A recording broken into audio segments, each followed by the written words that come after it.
I've never been stopped by a boat cop, really. Since Yeah, it's so weird. my early That's the days. first time I've ever seen a boat cop. I didn't know they existed. Okay, so to be fair, What a great it was me who job. pushed to say like, yo, let's bring beer in the boat, so I'll pay the fine. No, we'll split it.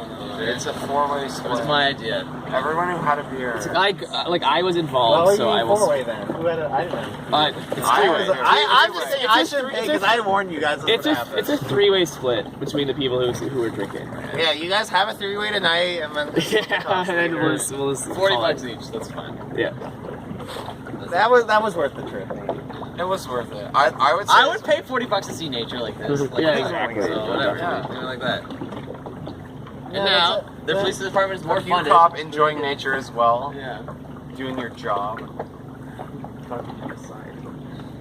That was scary though when I saw a boat pulling up and then I saw the OPD. I was like, I didn't see that. You noticed it first. That's why you just gotta be calm. Because you gotta be jittery. Well, I knew that. down. Time's up. Well, I knew the risk getting into the boats. I knew not a lot could happen. We had most of our gear at least. Yeah. That was the And worst. I knew I didn't look too fucked up that I couldn't pass out. I don't have a They have a Yeah. Yeah. We're not going to Buck Wild. Yay, they took it for us. They're gonna have to throw it out for us. Yeah, perfect. It actually worked out. Most Since of the service will take care of the one. For $135. Did you get to finish your beers? No, there's two.